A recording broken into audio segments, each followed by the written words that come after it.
മാന്നാമംഗലത്ത് വന്യജീവി സാന്നിധ്യം സർവകക്ഷി യോഗം ചേർന്നു.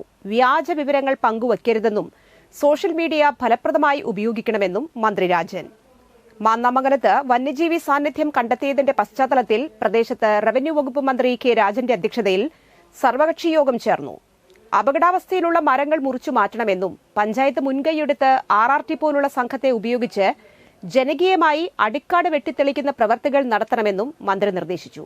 കൂടാതെ വാർഡ് മെമ്പർമാരുടെ നേതൃത്വത്തിൽ ഫോറസ്റ്റ് അധികൃതരെയും പങ്കെടുപ്പിച്ച് ജനകീയ യോഗം ചേർന്ന് ജനങ്ങളുടെ ആശങ്കകൾ കേട്ട് പരിഹാരം കണ്ടെത്തണം. ജനവാസ മേഖലയിൽ വന്യജീവി സാന്നിധ്യം കണ്ടെത്തിയാൽ 8547601726 എന്ന നമ്പറിൽ അറിയിക്കണം. മാന്നാമംഗലം ഫോറസ്റ്റ് സ്റ്റേഷനിലെ നമ്പറാണിത്. ജനകീയമായി കാട് വെട്ടിത്തെളിക്കുന്നതിന് പുറമെ PWDക്കും പ്രവൃത്തികൾ നടത്തുന്നതിന് നിർദ്ദേശം നൽകി.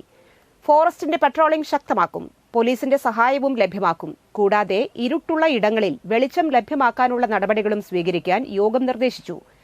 കൂടുതൽ ക്യാമറകൾ സ്ഥാപിക്കുന്നതിന് പണം ആവശ്യമെങ്കിൽ MLA ഫണ്ടിൽ നിന്നും ലഭ്യമാക്കും.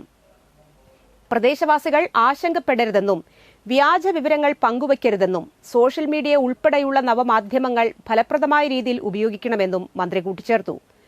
മാന്നാമംഗലം ഫോറസ്റ്റ് സ്റ്റേഷനിൽ ചേർന്ന യോഗത്തിൽ Puthur panchayat president Mini Unnikrishnan, vice president Aswathy Suneesh, ADM T Murali, Pattikkad range officer AC Praji, Ollur SHO Ajeesh, TK Sreenivasan, PB Surendran, deputy range officer MP Sajeev Kumar, വിവിധ വകുപ്പ് ഉദ്യോഗസ്ഥർ, ജനപ്രതിനിധികൾ, വിവിധ രാഷ്ട്രീയ കക്ഷി പ്രതിനിധികൾ തുടങ്ങിയവർ പങ്കെടുത്തു.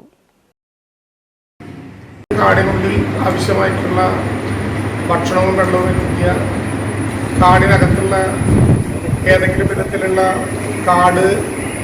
ഇടക്കാടുകളുണ്ടെങ്കിൽ വെട്ടി നശിപ്പിക്കുക, കാടിനുള്ളിൽ കൃഷി ചെയ്യാതെ കിടക്കുന്ന കൃഷി പ്രദേശങ്ങളുണ്ടെങ്കിൽ അതിനാവശ്യമായ നടപടിയെടുക്കുക, ഫോറസ്റ്റ് വാച്ചർമാരെ കൂടുതൽ നിയമിക്കുക,